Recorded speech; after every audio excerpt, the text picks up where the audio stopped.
Selamat berjumpa pemirsa dengan channel Revolusi Damai Indonesia.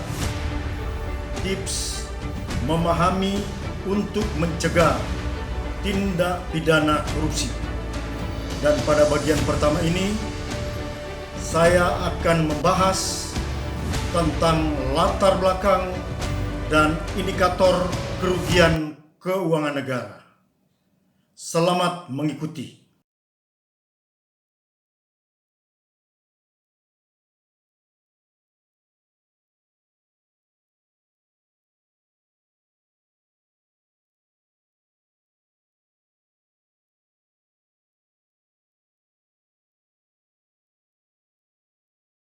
Pentingnya memahami kerugian keuangan negara. Pertama, karena adanya tugas dan pekerjaan berhubungan dengan keuangan negara. Antara lain, para pejabat negara dan kepala daerah sebagai penanggung jawab anggaran. Pejabat pengguna anggaran sebagai penerima kewenangan atributif menurut undang-undang. Pejabat pengadaan barang jasa pemerintah, pemeriksa barang dan penerima barang, pelaksana pekerjaan atau pemborong, dan jabatan lainnya yang berhubungan dengan keuangan negara.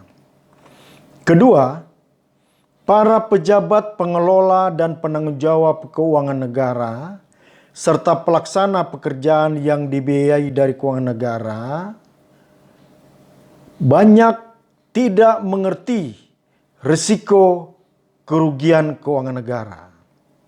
Dan ketiga, banyak pejabat terjerat perkara tindak pidana korupsi padahal hanya korban perintah atau hanya melaksanakan tugas jabatan tetapi menjadi terdakwa.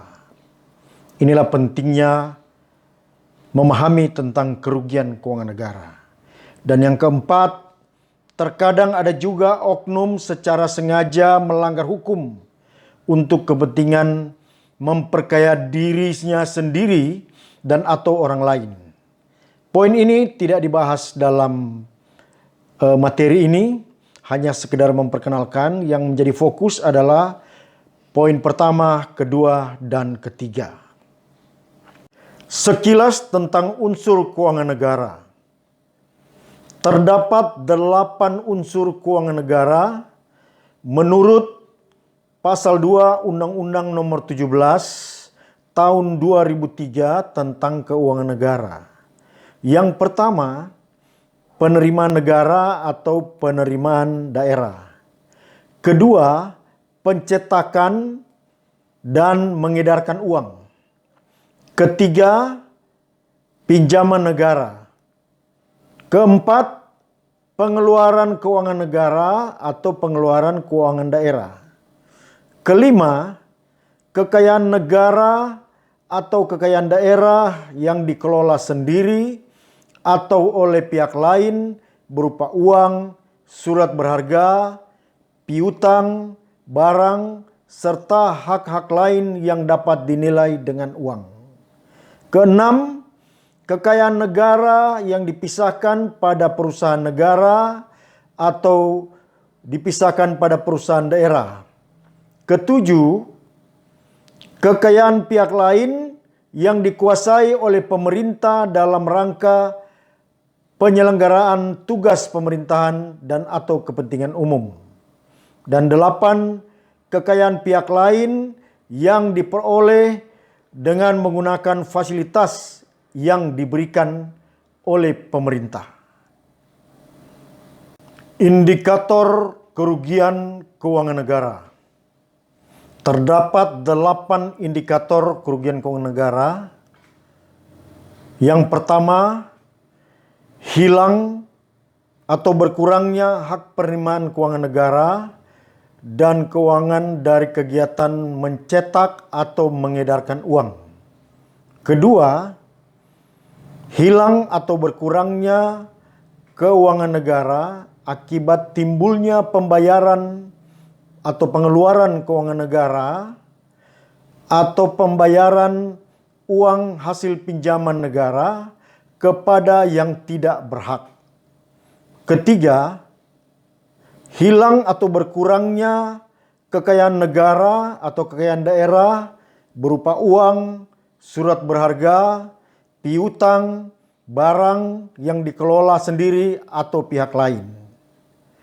Keempat, hilang atau berkurangnya keuangan negara dari kekayaan negara yang dipisahkan pada perusahaan negara atau yang dipisahkan pada perusahaan daerah. Kelima, hilang atau berkurangnya kekayaan pihak lain yang dikuasai pemerintah dalam rangka tugas pemerintahan. Dan keenam, hilang atau berkurangnya kekayaan pihak lain yang diperoleh dengan menggunakan fasilitas yang diberikan pemerintah.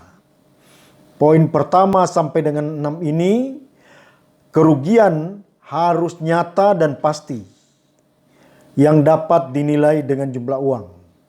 Jadi kerugian itu harus actual loss, tidak boleh perkiraan atau masih potensial loss. Jadi harus nyata dan pasti.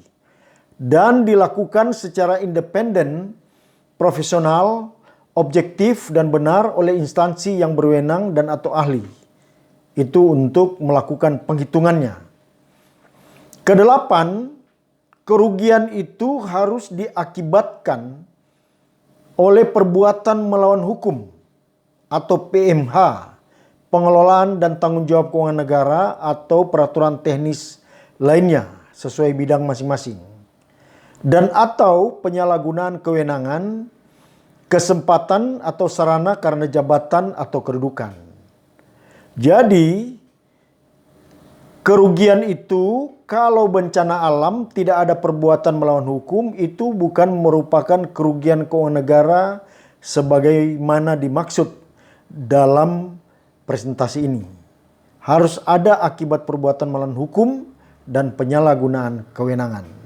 Pesan pencerahan kepada para pengelola dan penanggung jawab keuangan negara, pejabat negara, kepala daerah, pengguna anggaran, kuasa pengguna anggaran, bendahara umum negara, bendahara umum daerah, pejabat BUMN, BUMD, pejabat pengadaan barang jasa pemerintah, pejabat pemeriksa dan penerima barang, bendahara penerimaan dan bendahara pengeluaran, serta pejabat lainnya.